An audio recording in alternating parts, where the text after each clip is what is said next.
বন্ধুরা, আমার বর বাজার থেকে মাছ পাঠিয়ে দিয়েছে। চলুন যাই দেখি কি মাছ পাঠিয়েছে। তো মাছ দেখে তো মনে হচ্ছে কাতলা মাছই হবে। তো এই চলুন আজকে এই মাছটা কি করা যায় দেখা যাক। তো মাছটা ভালো করে পরিষ্কার করে নিয়ে এসেছি। এবার লবণ হলুদ মাখিয়ে নেব ভালো করে। আর লবণ হলুদ মাখিয়ে নিয়ে মাছগুলো ভেজে নেব।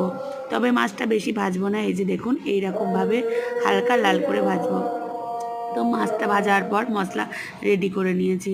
মশলা তেমন মধ্যে রয়েছে একটু পেঁয়াজ বাটা, আদা বাটা, কাঁচা লঙ্কা বাটা, আর অল্প একটু চারমগজ, কাজু, পোস্ত বাটা।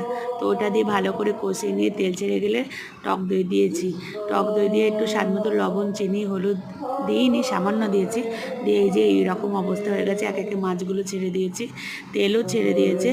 এই যে গোটা কাটা কাঁচা লঙ্কা দিয়ে নামিয়ে নিয়েছি। আমার দই কাতলা রেডি। বন্ধুরা, কেমন লাগলো কমেন্ট